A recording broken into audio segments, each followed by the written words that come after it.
श्रीमद् कुंज विहारे नमः। श्री स्वामी हरिदासो विजय तीर्थराम। गुरु निष्ठा की जब बात आती है तो श्री विठल विपुल देव जी का अनायास ही स्मरण हो उठता है। श्री विठल विपुल देव जी स्वामी श्री हरिदास जी के पट्ट शिष्य थे। ये वैसे तो श्री स्वामी जी के पूर्वाश्रम के मामा के लड़के थे। सोनाम धन्य श्री गुरुजन जी एवं परम साध्वी श्री कौशल्या देवी को इनका माता पिता बनने का सौभाग्य प्राप्त हुआ था। इनका प्रादुर्भाव विक्रम संवत 1532 मार्गशीर्ष मास शुक्ल पंचमी को हुआ था।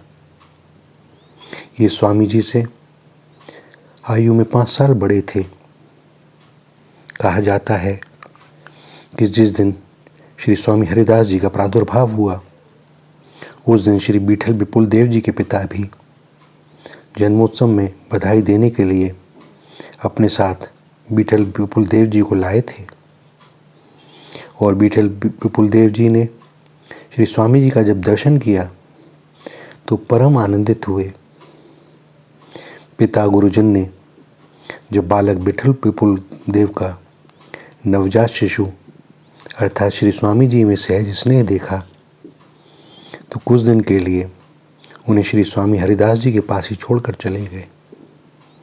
इस प्रकार श्री विठल विपुल देव जी को बाल्यावस्था से ही श्री स्वामी जी का सत्संग प्राप्त हुआ और इसका परिणाम यह हुआ कि जो बीज पड़ गया था सो जब श्री स्वामी हरिदास जी संसार को त्याग कर श्री धाम वृंदावन आए तो श्री विठल विपुल देव जी भी अपना सर्वस्व त्याग कर श्री स्वामी जी के संग आ गए। कालांतर में श्री स्वामी जी से इन्होंने विधिपूर्वक मंत्र दीक्षा ली और मन वचन कर्म से श्री स्वामी जी की सेवा में रहने लगे।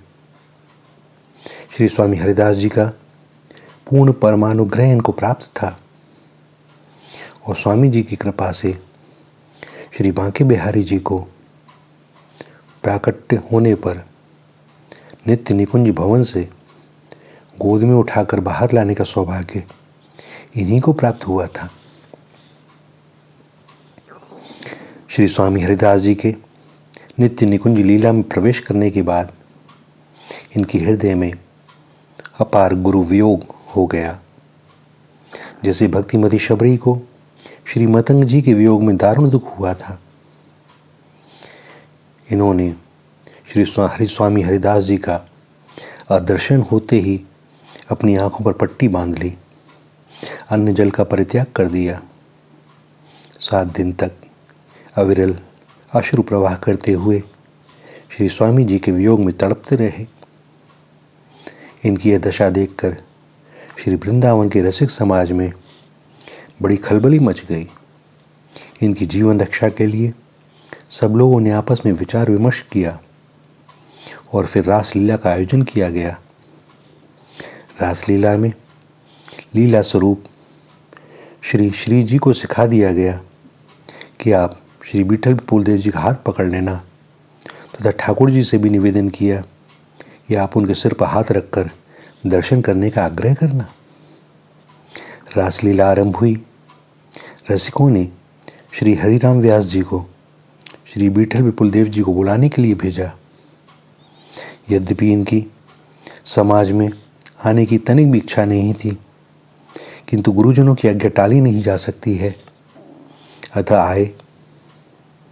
पूर्व के निश्चित संकेत के अनुसार श्री जी के स्वरूप ने श्री विठल विपुल देव जी का हाथ पकड़कर तथा श्री ठाकुर जी ने इनके सिर पर हाथ रखकर दर्शन करने का अनुरोध किया कि बाबा आँख की पट्टी खोलकर मेरा दर्शन कर लो। इतना कहकर श्री प्रियाजू ने इनकी आंखों की पट्टी खोल दी। श्री विठल विपुल देव जी ने श्री प्रिया प्रीतम युगल का दर्शन करने के बाद पूछा, मेरे स्वामी जी कहाँ हैं?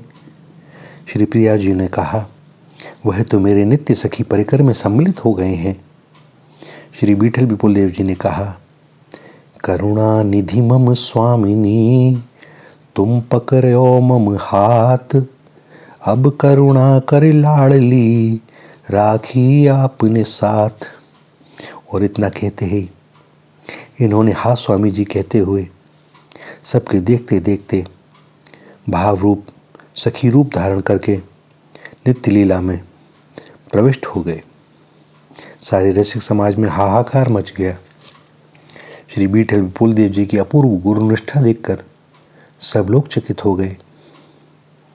शास्त्रों में जैसा कहा गया है कि श्री गोविंद से भी बढ़कर श्री गुरुदेव को समझना चाहिए, श्री बीठल विपुल देव जी इसके ज्वलंत उदाहरण हैं। इनकी वाणी है, हमारे माई श्यामा जू को राज, जाके अधीन सदा ही सांवरो, या ब्रज को सरताज। हमारे माई श्यामा जू को राज। ऐसे ऐसे श्री धामनिष्ठ गुरुनिष्ठ भक्त हुए हैं, संत हुए हैं, रसिक हुए हैं, क्या कहा जाए। भगवत कृपा है कि इनमें से कुछ लोगों के बारे में हम लोगों को यत्किंचित कुछ पढ़ने सुनने को मिल जाता है। भैया सत्य कहता हूँ, आज के इस घोर कलयुग में भी कुछ लोग ऐसे छिपे हुए भगवत भजन में, उनके आनंद में ऐसे मगन हैं कि समाज में आना भी नहीं चाहते, और जब दिखाई भी दें तो किसी का उन पर ध्यान नहीं जाता, क्योंकि उनकी वेशभूषा ऐसी विरक्तों की, न वस्त्र अच्छे हैं भी या नहीं भी, वो बस वो अपने आनंद में मग्न हैं। और हमारी दृष्टि तो पहले संसारी हिसाब से ही किसी को पहचानना जानती है कि वह कैसा दिखता है। यही बड़ी भूल है ब्रज में, विशेषकर संतों और रसिकों को पहचानना बड़ा कठिन। ये तो आचार्य चरणों की कृपा हो जाए, भगवत कृपा हो जाए तो किसी का दर्शन हो जाए। श्री राधा श्री राधा श्री राधा।